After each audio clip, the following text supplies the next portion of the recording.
Gerakan Aceh Merdeka, atau sering disebut GAM adalah bekas sebuah gerakan separatisme bersenjata yang memiliki tujuan supaya Aceh lepas dari Negara Kesatuan Republik Indonesia.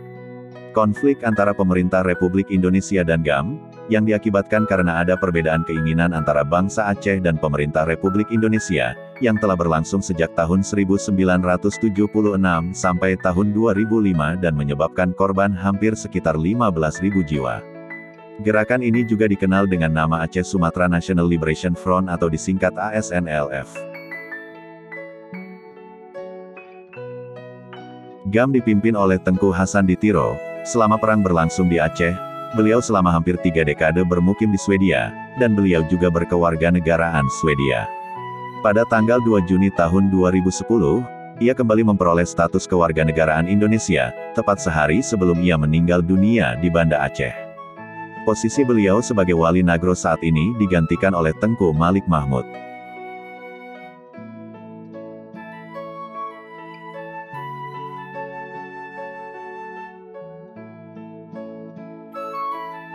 Hai Sobat Resam. Pada kesempatan kali ini, Resam akan membahas tentang bendera GAM, yang di tahun 2022 ini menjadi polemik di kalangan para elit pemerintah Indonesia dan petinggi GAM. Hal ini dikarenakan ada peristiwa pengibaran bendera bulan bintang di sejumlah tempat di Provinsi Aceh, yang dianggap oleh pemerintah Indonesia sebagai bendera separatisme, bahkan dianggap makar oleh sebahagian kalangan. Pengibaran bendera ini sangat gencar diberitakan oleh media lokal, nasional maupun media asing. Oleh karena itulah, Resam ingin membahas tentang pengibaran bendera bulan bintang ini, yang beberapa waktu lalu terjadi di Aceh, yang katanya Aceh adalah provinsi yang diberikan keistimewaan oleh pemerintah Republik Indonesia. Sebelum kita membahas tentang bendera GAM, Resam telah merangkum beberapa fakta tentang makna dari sebuah bendera bagi sebuah negara khususnya negara Republik Indonesia. Berikut penjelasannya.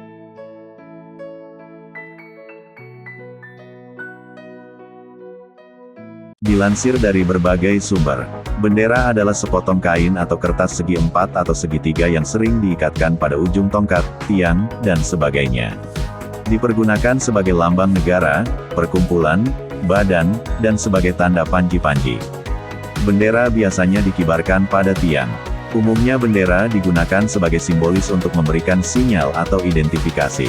Bendera sering juga digunakan untuk melambangkan suatu negara untuk menunjukkan kedaulatannya. Secara etimologi, kata bendera dalam bahasa Indonesia berasal dari bahasa Spanyol, bandera, dan bahasa Portugis, bandeira. Kata tersebut muncul karena dahulu bangsa Spanyol dan Portugis pernah menjajah Indonesia. Tepatnya, di bagian wilayah Maluku dan sebagiannya ada di Nusa Tenggara.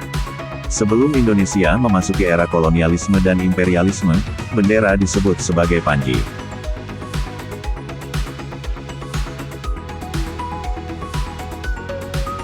Bendera yang paling populer penggunaannya adalah untuk melambangkan sebuah bangsa atau negara. Bendera negara Indonesia yang disebut Sang Saka Merah Putih, kadang juga disebut Sang Dwi Warna atau dua warna. Bendera kebanggaan Indonesia ini, melambangkan nilai-nilai kepahlawanan, patriotisme, dan nasionalisme. Warna merah putih bendera negara Indonesia, diambil dari warna panji atau pataka kerajaan Majapahit, yang berpusat di Jawa Timur pada abad ke-13. Akan tetapi, ada pendapat bahwa pemuliaan terhadap warna merah dan putih dapat ditelusuri dari akar asal mulanya dari mitologi bangsa Austronesia mengenai Bunda Bumi dan Bapa Langit.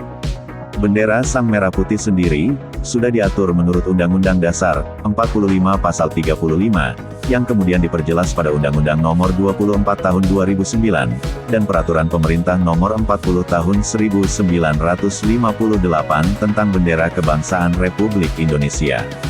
Pengaturan bendera, bahasa, dan lambang negara, serta lagu kebangsaan sebagai simbol identitas wujud eksistensi bangsa dan negara kesatuan Republik Indonesia, dilaksanakan berdasarkan asas persatuan, kedaulatan, kehormatan, kebangsaan, kebinekatunggalikaan, ketertiban, kepastian hukum, keseimbangan, keserasian, dan keselarasan.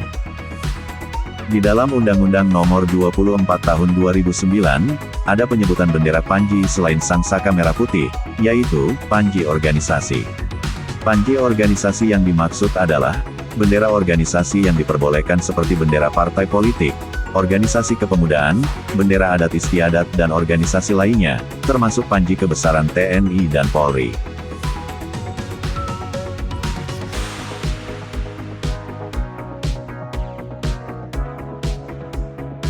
Kemudian dijelaskan juga bahwa, semua panji organisasi yang tersebut tidak diperbolehkan disilangkan dengan panji bendera negara, karena tidak sederajat.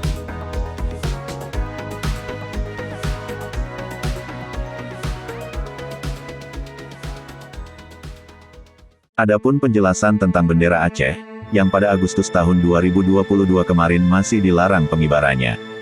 Bendera Aceh yang dikibarkan adalah bendera dengan lambang bulan dan bintang, serta berwarna merah dengan garis hitam dan putih di bagian atas dan bawah lambangnya. Bendera Aceh tersebut merupakan bendera yang dipakai oleh GAM pada saat sebelum perdamaian. Bendera tersebut terinspirasi dari bendera Kesultanan Aceh yang memiliki kemiripan dengan bendera Turki. Memang, Turki dan Aceh sudah sejak lama memiliki hubungan baik di masa lampau. Hubungan tersebut merupakan hubungan sesama kerajaan Islam. Dalam Undang-Undang Nomor 11 Tahun 2006 tentang Pemerintah Aceh. Semenjak awal proklamasi kemerdekaan Indonesia, undang-undang ini sudah beberapa kali direvisi atau diubah. Pada tahun 2006, Pemerintahan Negara Kesatuan Republik Indonesia menurut Undang-Undang Dasar Negara Republik Indonesia tahun 1945, mengakui dan menghormati serta memberi keistimewaan kepada pemerintahan Aceh. Aceh merupakan satuan pemerintahan daerah yang bersifat khusus atau istimewa, terkait dengan salah satu karakter khas sejarah perjuangan masyarakat Aceh, yang memiliki ketahanan dan daya juang tinggi. Undang-undang pemerintah Aceh tersebut juga menjelaskan, bahwa ketahanan dan daya juang yang sangat tinggi, bersumber dari pandangan hidup bangsa Aceh, dalam berjuang merebut kemerdekaan dari penjajahan Belanda dan sekutunya. Yang berlandaskan syariat Islam dan juga melahirkan budaya Islam yang kuat, sehingga Aceh menjadi daerah modal bagi perjuangan Nusantara, dalam merebut dan mempertahankan kemerdekaan Negara Kesatuan Republik Indonesia.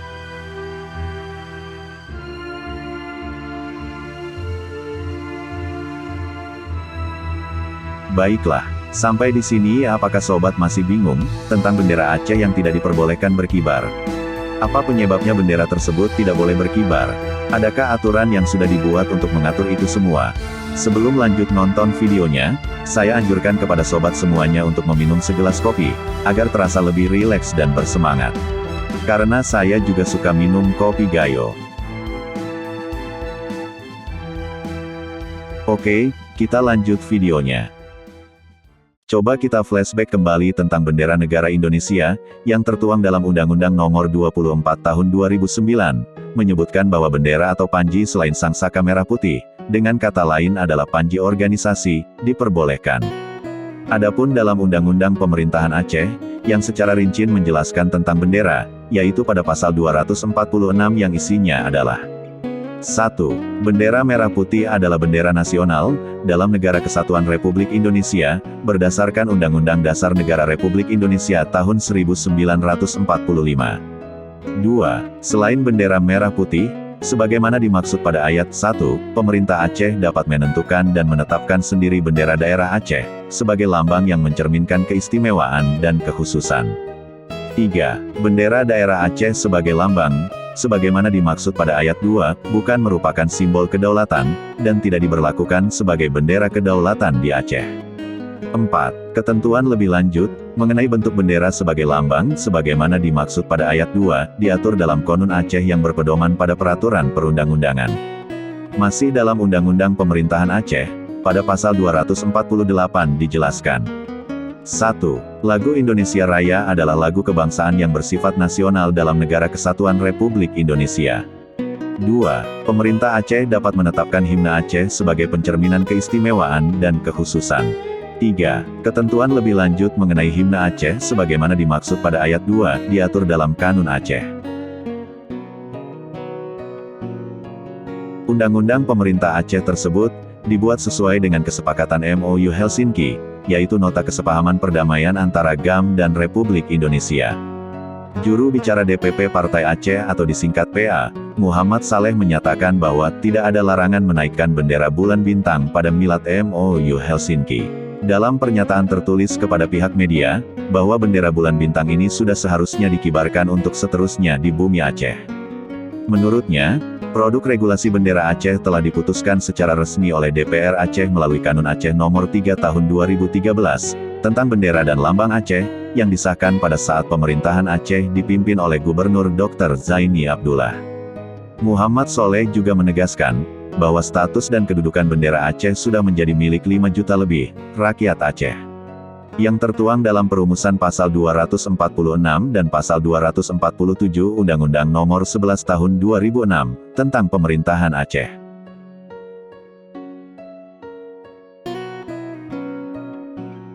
Namun, keinginan rakyat Aceh untuk mengibarkan bendera kebesaran mereka malah menjumpai jalan buntu. Ternyata, Kanun Aceh yang menjelaskan tentang bendera dan lambang Aceh sebagai hak keistimewaan, sudah secara diam-diam dibatalkan oleh Kemendagri pada tahun 2016. Kemendagri pada saat itu adalah Cahyo Kumolo. Melalui surat nomor 188, 34/2723 SJ pada tanggal 16 Juli tahun 2016, surat itu ditujukan kepada Presiden Republik Indonesia, Insinyur Joko Widodo. Isi dari surat pembatalan tersebut adalah, Cahyo menyampaikan bahwa, Kementerian Dalam Negeri Republik Indonesia, telah membatalkan keberadaan Kanun Aceh, tentang bendera dan lambang Aceh.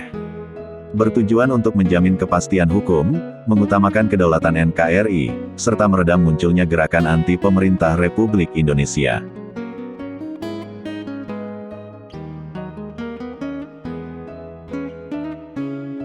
Padahal, rakyat Aceh menganggap kanun tersebut masih diberlakukan, sebagaimana yang ditunjukkan oleh Partai Aceh, dalam merespon keras pembatalan tersebut di DPR Aceh. Ketua Dewan Perwakilan Rakyat Aceh, Saiful Bahri, yang akrab disapa Pon Yahya mengaku bingung, terkait alasan pembatalan kanun bendera dan lambang Aceh oleh Kemendagri. Pon Yahya juga mengatakan bahwa, jika sebenarnya pihak DPRA sudah mencoba menawarkan win-win solution terkait persoalan ini, di mana isinya diperlukan adanya perubahan terhadap isi PP terlebih dahulu. PP yang beliau maksud adalah, Peraturan Pemerintah Nomor 77 Tahun 2007 tentang Lambang Daerah.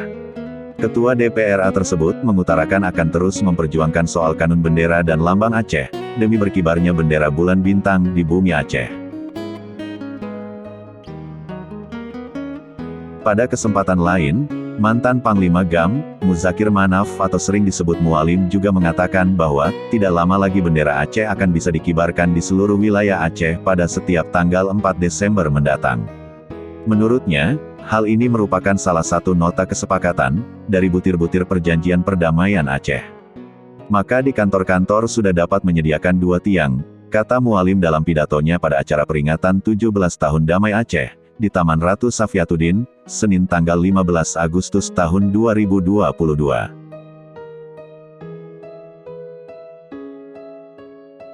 Memang, keberadaan bendera adalah hal yang diinginkan oleh almarhum Tengku Hasan Ditiro, sebagaimana terlihat pada video yang direkam di kediaman Tengku Hasan Ditiro di Swedia, setelah beberapa waktu acara perdamaian Aceh dan RI dilaksanakan. Dalam video tersebut, terlihat para petinggi GAM yang berkunjung. Terdengar suara Tengku Malik Mahmud, menjelaskan bahwa pertemuan perdamaian sudah dilaksanakan dengan baik. Peristiwa bersejarah tersebut dilaksanakan di Finlandia, serta lebih dari 150 negara yang hadir, untuk menyaksikan sekaligus menyiarkan bahwa bangsa Aceh sudah berdamai dengan pemerintah Indonesia. Dalam kesempatan itu, Tengku Malik Mahmud juga menjelaskan isi dari perjanjian damai tersebut. Salah satunya adalah tentang bendera bulan bintang yang akan dikibarkan secara resmi di Aceh. Tengku Hasan Ditiro tentu sangat gembira mendengar hal itu.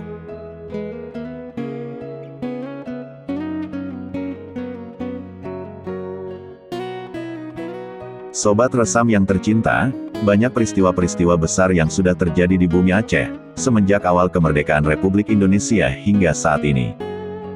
Sepertinya adalah, cara berkomunikasi antar para pemangku kebijakan di Aceh maupun pihak pemerintah pusat sangat tidak baik. Sehingga banyak sekali peristiwa yang terjadi, diakibatkan karena ada perbedaan pendapat dan keinginan, padahal sama-sama sudah bersepakat. Bahkan, ada yang seharusnya sudah menjadi sebuah peraturan dalam sistem pemerintahan, justru yang terjadi malah seperti memakan buah si malakama, karena ketika Anda menerima sesuatu di antara dua hal yang sulit untuk ditentukan.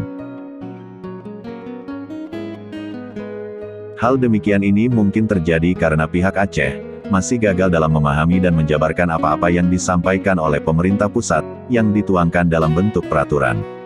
Atau mungkin, pihak pemerintah Indonesia lah yang dengan sengaja memberikan informasi yang tidak jelas, sehingga sulit untuk dipahami oleh pihak Aceh. Sekali lagi, komunikasi adalah alat yang sangat penting bagi sebuah kehidupan, apalagi dalam bernegara. Aceh harusnya sudah memiliki gaya komunikasinya sendiri, melihat bagaimana cara bangsa Aceh pada masa kesultanan, mampu meraih kejayaan, sampai Aceh mendapat predikat kerajaan nomor 5 terbesar di dunia pada masa itu. Hal tersebut tidak mungkin terjadi jika komunikasi bangsa Aceh pada saat itu tidak baik. Seperti yang diutarakan oleh pemuda Aceh yang bernama Haikal Afifa, beliau adalah Ketua Institut Peradaban Aceh. Beliau mengatakan kritikan tajam Hasan Tiro terhadap Indonesia tentang konsep sentralisasi, otonomi luas, federasi dan hubungan mayoritas-minoritas, masih relevan dalam melihat hubungan Aceh dan Jakarta saat ini. Haikal juga menjelaskan bahwa, Indonesia harus bersyukur dengan kehadiran sejarah Aceh yang begitu besar, harus dilihat sebagai bagian sejarah Indonesia itu sendiri. Haikal juga sangat menyayangkan, bahwa saat ini pemikiran Hasan Tiro tidak dibaca dan dipahami oleh anak ideologisnya sendiri, yaitu ex-anggota dan sebagian pimpinan GAM, yang kini berlabuh di Partai Aceh atau partai pecahan lainnya. Dan dia berjanji pada dirinya sendiri, untuk terus mengeksplorasi dan mengenalkan Tiroisme ke khalayak luas Aceh, sebagai bagian dari sejarah Aceh dan Indonesia yang tidak bisa dipisahkan, yang resam lansir dari BBC Indonesia oleh Haider Afan.